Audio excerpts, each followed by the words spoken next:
I felt something yesterday that I never felt, and it wasn't this extreme cold that we're dealing with here in Kansas City. It was the idea that the Republican that you just voted for was actually the cooler option in America. I was not alive, or I was technically alive during the very end of Reagan's time in office, but I obviously have no memory of it. But in my voting adult life, with all due respect to the Republicans who have been in office, I wouldn't define them as being the cool one. Bob Dole, great Kansan. Of course, we're all proud of him here, at least on one side of the state line. Mid-90s, 96 election. Was he the cool one? Probably not. Slick Willie had that cool thing going a little bit more. Go to 2000, George W. He might have had a little bit of that rogue cowboy thing going a little bit. But, the first presidential election that I could vote in was 2008. That was the end of my time in college. And, of course, you had Barack Obama, who was the definition of cool, going up against John McCain, who, God bless him for his service, but he was not going to outcool Barack Obama. Mitt Romney was certainly not going to outcool Barack Obama. He was too busy putting his dog on the roof during his family vacations and having the binders full of women. Then you fast forward to 2016, and Trump was unique. Yeah, he had some cool factor to him. There was obviously the celebrity to him. But in 2016, no one thought that Donald Trump was going to win and that he wins. And there's this massive resistance from Hollywood, from corporate America, from the media. Hillary still had, of course, the popular vote victory that she could lean back on. They could play the whole game of the Electoral College is antiquated, right? So Trump had that going against him. And then 2020, we don't need to relitigate and go back on. We know what that was all about. Anti-Trump, George Floyd, this whole movement, COVID, the whole deal. So at no point in my adult life, since I didn't live through the Reagan years, was voting for the Republican the cooler, the much cooler option, the obviously cooler option. But yesterday, as I'm watching Trump give his speech, I realized, well, for the first time in my adult life, it is. And also for the first time in my adult voting life, if you're a Republican voter, you voted for the guy who actually won the popular vote as well. George W. Bush in 2004 was the last Republican to do that. So it was a first for many of us who are under the age of 40 to experience that.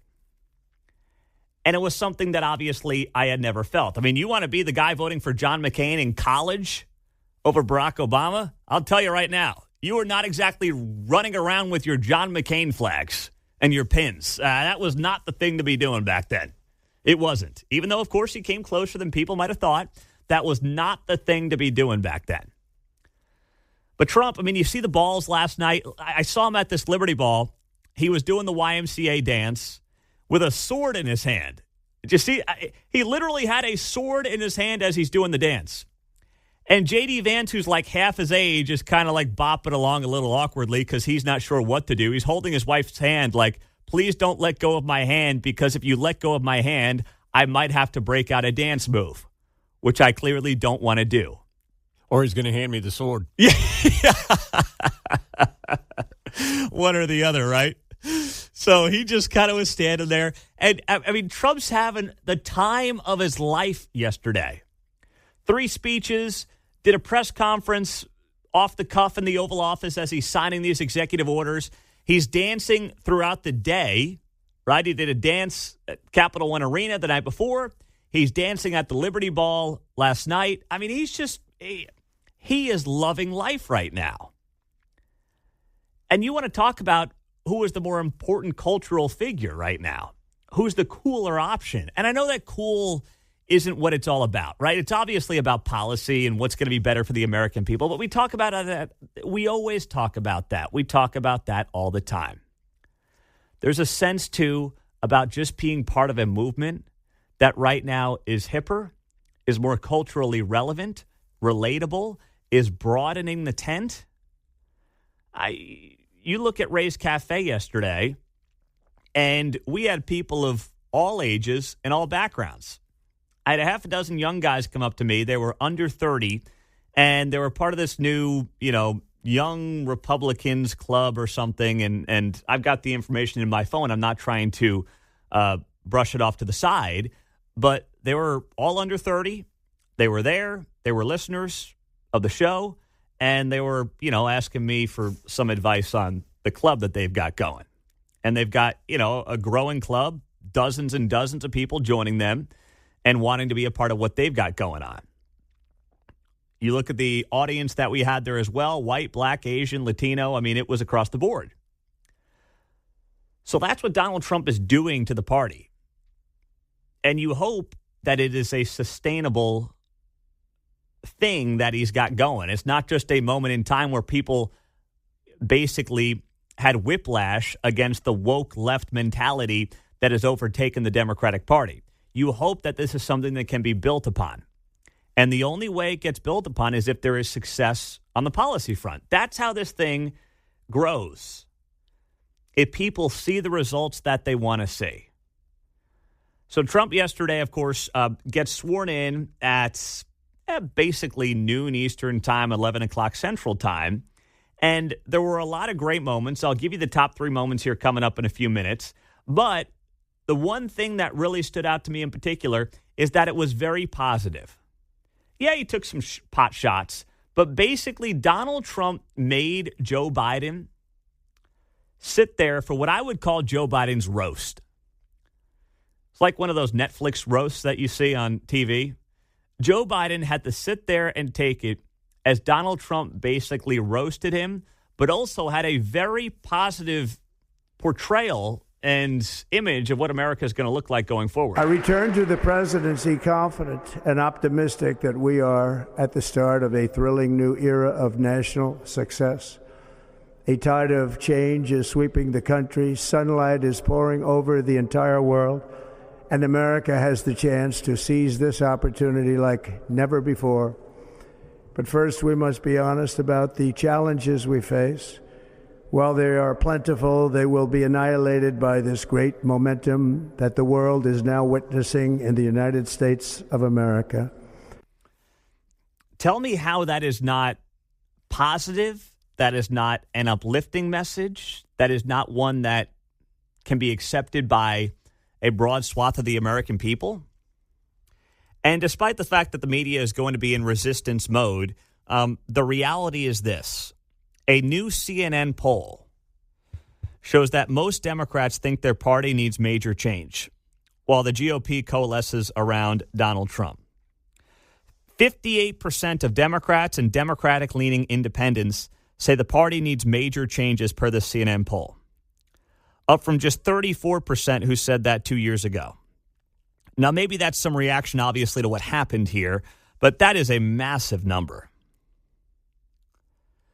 Across party lines, the predominant political mood is one of discontent. Most adults in the U.S. describe themselves as disappointed and frustrated with the nation's politics today. About 4 in 10 say they're angry, rising to 52% among Democrat-aligned women. Fewer than 20% say they're optimistic, fired up, inspired, or proud.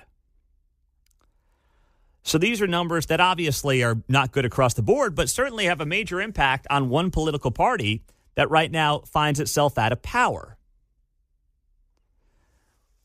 And Donald Trump's job is to look at those numbers and say, how do we get more of those people? Maybe not the hardcore progressive, but how do I get more of those left of center people to see my way and my vision for America? He has a tremendous opportunity the next 4 years to do that. People are more open of different backgrounds to looking at the Republican Party than they have been in my lifetime. And if he can have some big wins right out of the gates here, well, that's something that can set the party up in a great way for years and years to come. I'll give you the 3. I mean, there were great parts of that inaugural speech by Donald Trump yesterday. I could give you a dozen.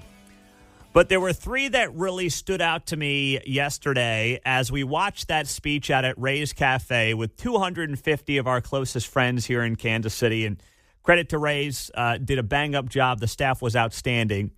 But I went back, I watched it last night, and I tried to whittle it down to 3 is what I got. So let me start off with this one, and this was just Donald Trump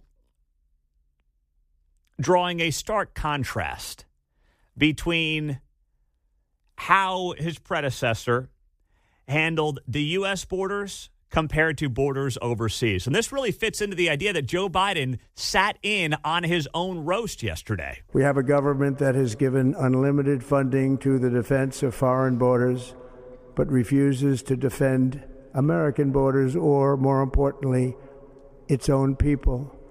Our country can no longer deliver basic services in times of emergency, as recently shown by the wonderful people of North Carolina, been treated so badly.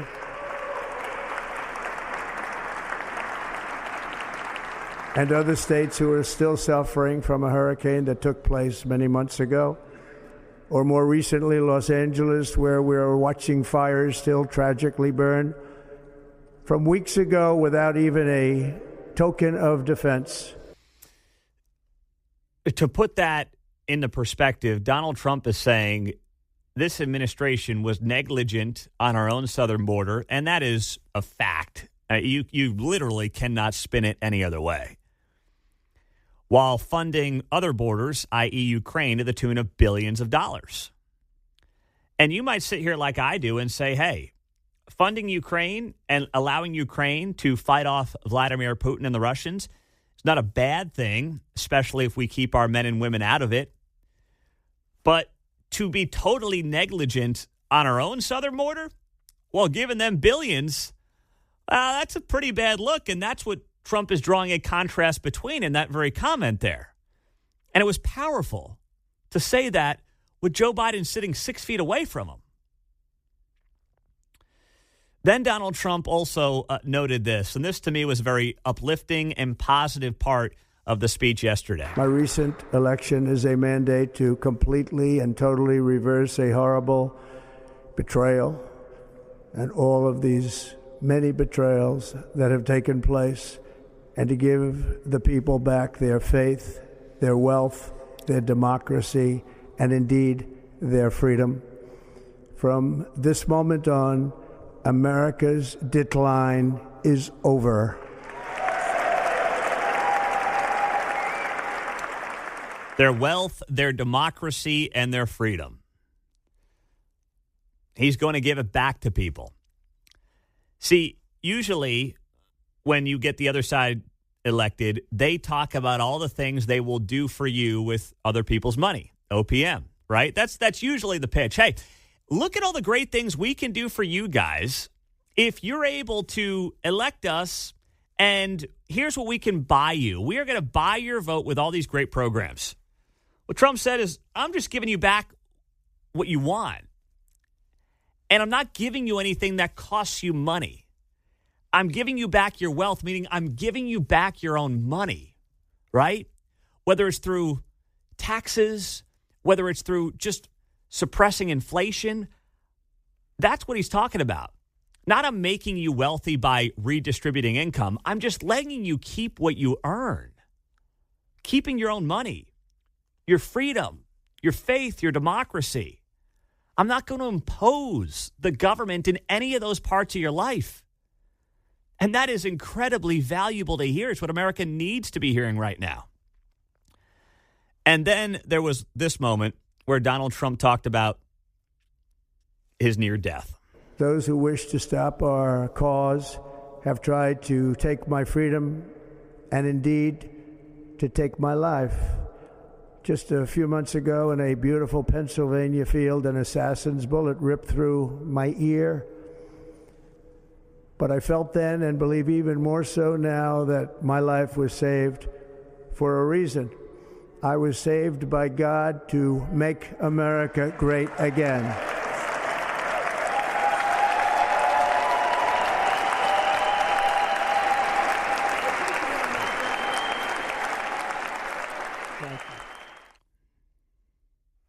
And then he went on to cite 2 Corinthians. I'm kidding. That harkens back to 2016 when he was running and made that mistake. But in all seriousness, I don't know how much of a man of faith Donald Trump is. I do believe that what happened in Butler County, Pennsylvania, did change him to some degree. I don't know how it can't when you come within a quarter inch of losing your life and having the country be in total upheaval.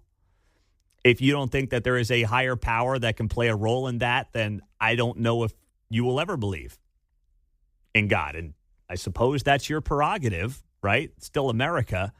But I don't see how that can't change Donald Trump's outlook on his own life and the country as a whole. And I'll give you a bonus. This came towards the end of the speech, and I put this up on X yesterday when I was watching it at the corner of the bar at Ray's Cafe over in Independence. I'll give you the bonus on what I thought was the best line from Donald Trump in the last few minutes of his speech yesterday. I stand before you now as proof that you should never believe that something is impossible to do. In America, the impossible is what we do best. The impossible is what we do best.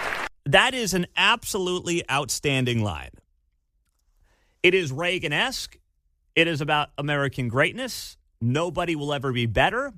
We will not lead from behind. We will be proud to be Americans. We will pump our chest out as Americans, and nobody's ever going to take that away from us. And you can achieve and you can do whatever you want to achieve and do based on the God-given talents that you have and the hard work that you want to put in. That's the kind of message that America thrives off of. And it feels damn good to have that back. Instead of apologizing and finding excuses for everything, like much of what we dealt with over the last 4 years, or just being gaslit along the way.